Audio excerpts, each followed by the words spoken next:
हाय मैं रवि के बिंदास बोल में आपका स्वागत है। देखिए ये लाइव बड़ा महत्वपूर्ण इसलिए भी है क्योंकि रामनगर में असली ताकत किसकी है कांग्रेस में, हरीश रावत जी की, रणजीत रावत जी की। ये फैसला होना है। यहाँ रवि के बिंदास बोल में लाइव देख रहे हैं। देखिए मैं आपको दिखा दूं और कार में चलते चलते आज हम आपको फैसला करने वाले हैं। फिलहाल जितने भी कांग्रेस के हमारे मित्र हैं, चाहे वो रामनगर के हैं, नैनीताल जिले के हैं या पूरे उत्तराखंड के हैं, वो इस इंटरव्यू, इस जो लाइव को है, इसकी गंभीरता को समझने का प्रयास करेंगे। क्योंकि रामनगर में सिर्फ हाजी अकरम जी का, और अगर हम बात करें हाजी अकरम जी का नहीं, सिर्फ उसकी बात नहीं हो रही है। यहाँ पे मुद्दा है रणजीत रावत और हरीश रावत जी का। देखिए ये सभी जानते हैं कि रामनगर में अगर हम चुनाव की बात करें तो सिंबल नहीं मिला पहली बार कांग्रेस का, लेकिन कांग्रेस का अस्तित्व रामनगर में किसके पास होगा यह जानना बड़ा आवश्यक हो गया है। और रामनगर के चुनाव में पूरे उत्तराखंड के कांग्रेस की नजर लगी हुई है। और अगर मैं ये कहूं कि दिल्ली में बैठा जो कांग्रेस के हाईकमान है, उसकी नजर भी रामनगर में है। क्योंकि रामनगर में सिर्फ हाजी अकरम और भुवन पांडे के अस्तित्व की लड़ाई नहीं है, ये लड़ाई है रणजीत रावत जी की और हरीश रावत जी की। अगर आप मेरी बात से सहमत हैं और जो विपक्ष को प्यार करते हैं और जो कांग्रेस को प्यार करते हैं, और वो जो सच्चे कांग्रेसी कार्यकर्ता जो चाहते हैं कि रणजीत रावत और हरीश रावत का मिलन हो और कांग्रेस एक मजबूत पक्ष में एक हो जाए, उनको भी यहां पर एक फैसला करना ही होगा कि आखिर इन दोनों में ताकत किसी चलने वाली है। अक्सर जितने बुद्धिजीवी हैं मुझसे कहते हैं कि रवि भाई कांग्रेस का कैसा होगा, तो मुझे लोग कहते हैं कि रवि भाई तुम कांग्रेस की पीछे क्यों पड़े रहते हो। देखिए एक विश्लेषक होने के नाते, क्योंकि मैं उत्तराखंड का भला भी चाहता हूं, एक मजबूत विपक्ष का होना बहुत जरूरी है। और वो तभी होगा जब हरीश रावत और रणजीत रावत एक हो जाएं। हरीश रावत की ताकत को आप इग्नोर नहीं कर सकते, वैसे ही आप रणजीत रावत जी की ताकत को भी इग्नोर नहीं कर सकते। और दोनों ही अब गांधी परिवार के करीबी भी हैं। हालांकि इस समय हरीश रावत जी भले ही 80 क्रॉस कर गए हैं, शरीर उनका भले हिलने लगा है, लेकिन उनका जो राजनीतिक ताकत है वो बड़ी दृढ़ है। और इस ताकत को रणजीत रावत जी महसूस कर पा रहे हैं। और चूंकि ये प्रवृत्ति दोनों की उत्तराखंड में कांग्रेस को डुबा रही है, हरीश रावत जी पर यह आरोप है कि इस समय अगर उत्तराखंड में कांग्रेस को बर्बाद किया है तो सबसे बड़ा योगदान हरीश रावत जी का है। वो भी अपने को झुकने के लिए तैयार नहीं है। ऐसे में रणजीत रावत की जो कांग्रेस है इस समय रामनगर में, उनके समर्थित उम्मीदवार भुवन पांडे, हाजी अकरम जी को पीछे सपोर्ट दे दिया हरीश रावत जी ने। हाजी अकरम को भले ही जरूरत नहीं थी कांग्रेस की, हाजी अकरम जी का अपना एक कोर वोटर है और वो निवर्तमान चेयरमैन है, 4 बार के बन चुके हैं, 5वीं बार दौड़ में है। और अगर मैं बात करूं तो बीजेपी के कैडर वोट के कारण वो टक्कर उन्हें बीजेपी से मिल रही है सीधे सीधे। और चूंकि उत्तराखंड में प्रधानमंत्री धामी भी चाहते हैं कि यहां से बीजेपी हर हाल में जीते, तो इसलिए टक्कर है हाजी अकरम जी की या भुवन पांडे की, कमल से होनी है। पहले अभी दोनों आपस में लड़ लें। अब मुझे आज मैंने एक पोस्ट लिखी तो लोगों ने कहा रही भाई तुम कांग्रेस को लड़ाना चाहते हो। और मैंने कहा भाई मैं कांग्रेस को नहीं लड़ा रहा हूं आपस में, कांग्रेस खुद ही लड़ रही है। और कांग्रेस की एकता के लिए देखिए जैसे समुद्र मंथन हुआ था ना, समुद्र मंथन में यह बहुत आवश्यक था कि कोई उसको छने, जैसे बड़े से नाग ने मंथन किया था पर्वत का द्वारिका में। तो क्या ये जो दो मजबूत शक्तियां हैं इस समय कांग्रेस की, उनका ताकत का फैसला क्या ये रामनगर में हो पाएगा? प्रथम दृष्टया हर कोई ये कह रहा है कि हाजी अकरम जी चुनाव में बाजी मार ले जाएंगे, यानी भुवन पांडे उनसे पीछे रह जाएंगे, और वो भी मुस्लिम वोट के कारण।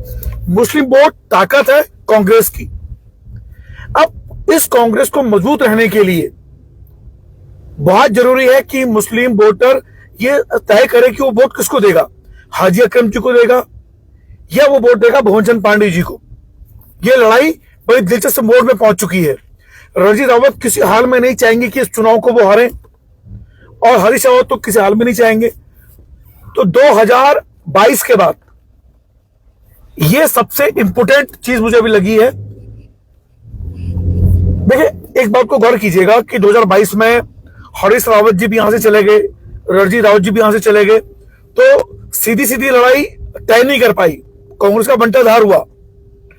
अब यहां जो लड़ाई है वो सीधी सीधी कांग्रेस की है, हरीश रावत जी की है और रणजीत रावत जी की है। यानी कि दोनों में से जिसका कैंडिडेट ज्यादा वोट लाएगा या जीतेगा उसकी जीत मानी जाएगी, दूसरा पक्ष कमजोर हो जाएगा।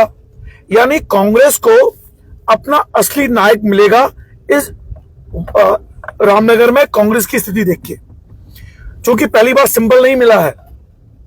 तो मैं आप लोगों से पूछना चाहता हूं जो कांग्रेस के समर्थन में रहते हैं, जो कांग्रेस को एक होते हुए देखना चाहते हैं, क्या इस लड़ाई में वो कहीं एक देख पा रहे हैं दूरदृष्टि की निगाहों से कि यार इससे कांग्रेस का ही भला होने वाला है? और मैं आपको बता दूं,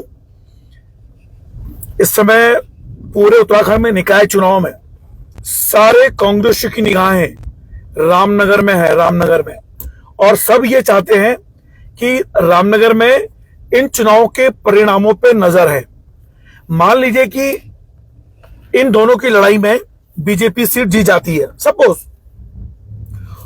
तो इन दोनों में किसको वोट ज्यादा मिले उससे यह तय होने वाला है कि आखिर यहां पर कौन विजयी हुआ है। और अगर कांग्रेस के उम्मीदवार जीत गया, चाहे वो रणजीत रावत जी का उम्मीदवार जीते, चाहे वो जीते हरीश रावत जी का, तो उन दोनों से यह तय होने वाला है कि असली कांग्रेस कौन है।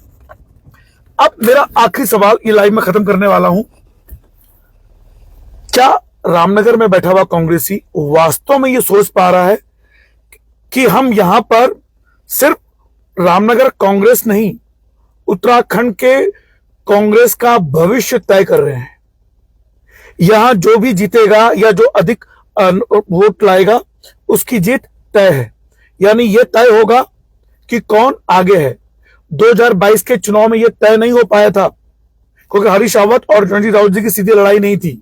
महेंद्रपाल सिंह जी एक न्यूट्रल उम्मीदवार थे, लेकिन 2024 के निकाय चुनाव में रणजीत रावत और हरीश रावत ही इस चुनाव में लड़ रहे हैं।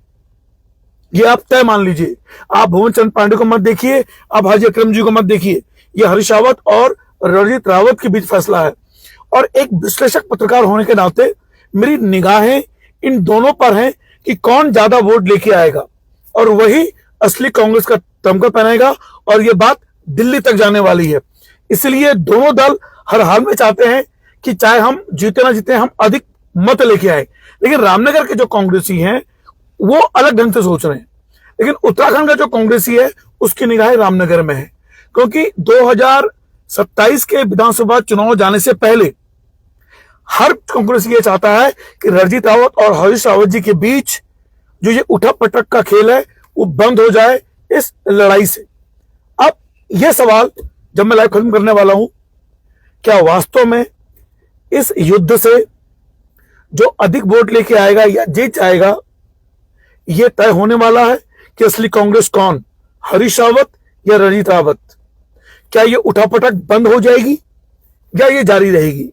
मुझे लगता है यह उठापटक बंद हो जाएगी। और इन दोनों महान, देखिए दोनों ही मेरे आदरणीय हैं, हरीश रावत जी को भी मैं आदर करता हूं, रणजीत रावत जी का भी मैं आदर करता हूं। और दोनों की वाक पटुता से, क्योंकि दोनों से कोई सवाल पूछ लीजिए हर सवाल का वो जवाब देते हैं, इसलिए दोनों मेरे लिए आदरणीय हैं, एक राजनीतिक पत्रकार के तौर पर भी और एक उत्तराखंड के नागरिक के तौर पर भी। और दोनों ही रावत है, मैं भी रावत हूं, तो इसलिए मेरा एक उनसे आप कह सकते हैं कि एक संबंध है, पारिवारिक भी और मजबूत विपक्ष के तौर पर। मैं चाहता हूं कि यह फैसला रामनगर के लोग करें कि असली कांग्रेस कौन है। यह बहुत आवश्यक है, क्योंकि 2027 में 2022 वाला हाल ना हो, 2022 में 2017 वाला जो हाल हुआ वो ना हो। यानी 27 में एक विशुद्ध ऐसी कांग्रेस निकले जिसमें एक ही राजा हो, एक ही व्यक्ति निर्णय ले बिना, और वो भी सहमति के साथ, क्योंकि 2022 में सहमति नहीं थी, धम्म था हरीश रावत जी का। अगर हरीश रावत जी चुनाव से लड़ते 101% जीतते। इसलिए रामनगर कांग्रेस को यह तय करना है कि वो इस कांग्रेस को, उत्तराखंड कांग्रेस को उत्तराखंड में जिंदा रखने में कितनी अहम भूमिका निभाते हैं। क्या ये मेरा सवाल सही है? ये आप तय करें। फिलहाल आप देख रहे थे रवि के बिंदास बोल। जय उत्तराखंड, जय भारत।